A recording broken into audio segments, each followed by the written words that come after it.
Montana, Elway, Marino say. And I haven't, I have left out Drew Brees. I've left out some other great quarterbacks. But I mean, and I think when we parse down greatness, Brady and Montana, because they won so much. Others because they were just such great individual talents. Marino, Manning, who did win a couple. So what's your subjective definition of greatness? How big is the number?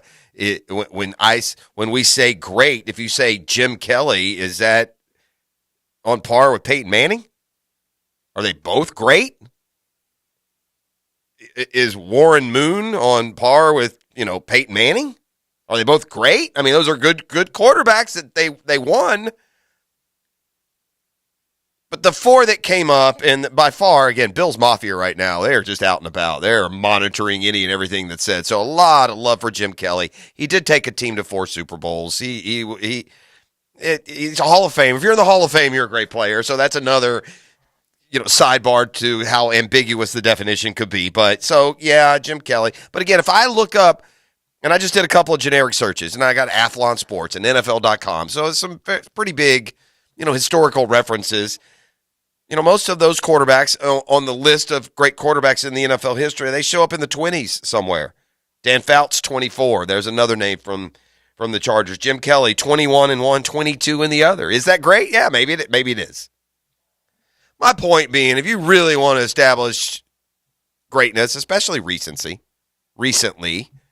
why are Eli Manning, or at least they are by me, maybe they're not to you, but why are Eli Manning and Ben Roethlisberger considered better quarterbacks than Phillip Rivers? Anyone? Why? They came in the same draft class, right? Those were the three. They all three came in. Why are Eli and again, look at any list. Why do Eli and Ben Roethlisberger show up ahead of Phillip Rivers on those lists? And they got the rings. They got the rings. That's correct. So whatever level of greatness you put on Jim Kelly, that greatness would be more manifested if they had held the lead against the Giants in the Super Bowl, not gone wide right. If they had, protected a halftime lead, I believe, against Dallas in one of those Super Bowls, then the greatness of Jim Kelly would be a lot easier to argue. But anyway, those, in fairness, just limiting it to Marino as the only great who didn't win a Super Bowl. Back to the guy who probably deserves it more even than the others is Fran Tarkenton. He's an all-time great. If you retire and you're the all-time leader in NFL history in yards, completions, attempts, and touchdowns, you were a great player. He did go to 3 Super Bowls. He didn't win one. To me, though, so of the 4 that showed up the most in the text line call to debate were Dan Fouts, Jim Kelly, Fran Tarkenton, and Warren Moon. And those are all good players, and maybe they are great. To me, of those, the guy who could closest claim greatness to me is Fran Tarkenton. But I recognize Jim Kelly going to 4 Super Bowls and taking on NFC. Remember we were in that period where the NFC were just a bunch of monsters. Every year the NFC champion was by far the better team. Or it seemed that way. All through those 49ers team, the Cowboys teams that won 3 and 4 years, Favre and the Packers. There were just a lot of good NFC teams and quarterbacks for a long time. All right, let's take a little tour. ET will help us out. We call it the 10-minute drill. Some of the other storylines from around the NFL. We still have Doc Kevin Murphy coming up this hour. I'd be interested to talk to him about just exactly what Justin Herbert is going through. I still have a football fix on the back burner to deliver for you guys in the 8 o'clock hour. So we got a lot to get to. Let's check out some of the other news notes from the sports world. So, Jeff, I wanted to open up with this, man. All right. So, a couple weeks ago, remember when there was a grown man who he kind of snatched the ball from a little kid, a baseball player? Yeah, it was weak. Yeah, it was really weak. It was a punchable moment, dude. Sure, he stuck his glove out there, like the left fielder was going to throw it to a little girl in the first row of the outfield, and he snuck in and snagged it. It was like one of the. That's a punch in the face move, I think. So there's a video that I just saw, a kid snagged the ball from someone else. You could clearly see where it was at a Kansas City Royals game. And he snagged it from an adult, from another kid. from an adult. So how does that make you feel? That's rude also. It was. That's what I'm saying. That's equally rude. If that was my kid, I'm no, bro. Correct. It wasn't for you because it wasn't meant for you. So it was at a Kansas City Royal game. a player was throwing the ball, tossing the ball to a young lady, and you could see the excitement in her face as the ball was coming. Then the kid just came, and just snatched. Yeah, no, not cool. No bueno. Yeah, no bueno. Yeah, I'm not down with that. That kid needs a spanking. Do we still give spankings in 2022? Oh man, Yeah, we did in my house. we did. My boys right now nodding as they drive around to go to get to their. Oh yeah, we do. You Your see, boy here got. You can imagine with my smart aleck self. Holmes came at me quite a few times. Never got one I didn't deserve. That's how I've gone through life. Never once did I not take one that it didn't come well earned. I may have taken like one for my brother through the whole years. That really wasn't me, and it's like I'm not going to argue this. just take that L. I'm just going to take the L. You see Justin Fields backpedaling on his comments. What did he say exactly about the fans? He said that the fans aren't in the locker room working as hard as us. Yeah. And that's just a paraphrase, don't quote me. But basically, he was telling the fans that they don't work hard as they do. They don't understand how it feels. Well, Justin Fields, man, I feel like those Bears fans do feel like Here's what he said exactly. The bottom line with Justin Fields is he's playing like rear end. That's the bottom line. rear end. How long are we going to wait on Justin Fields to decide to play like a franchise quarterback? That's a fair question. This dude looks in over his head. He was asked after another loss to the Packers on Sunday night, he was asked in the locker room whether losing to the Packers hurt more because of the Bears' history with their rivals and how much fans wanted to even out the rivalry. So Fields responded, quote, "Yeah, it hurts more in the locker room than the Bears fans. At the end of the day, they aren't putting in any work. I see the guys in the locker room every day. I see how much work they put in. Coming out of a disappointing loss like this, it hurts. Yeah, never a good idea to make your fans anything other than an extension of your team. Yeah, it hurts for all of us. Too bad that we in the locker room can't go out there with these great Bears fans that support us through thick and thin. Maybe when they come to Chicago later this year, we'll have something for you. We'll need all our fans there for that." There you go. How hard is it? It's not hard. You know, and I get it's after a game and you're probably not in the best mood and you don't want to hear about Joe Beer Drinker in Section 312 when you just got, chased down and beat to hell all night. I get that. But the sad reality is this. Emotionally, after every NFL game, there are a larger number of fans who are hurt than there are players. And that's if every player in the locker room is devastated. Times 100 for the fans. The athletes are making a mistake if they underestimate our pain, our anguish, our mood being affected by what they do. Don't start underselling how important we are lest you show up one day to no one in the stands. Let me know how that works for you. Oof. Oof. That's the statement that I wish as fans that we could one day take.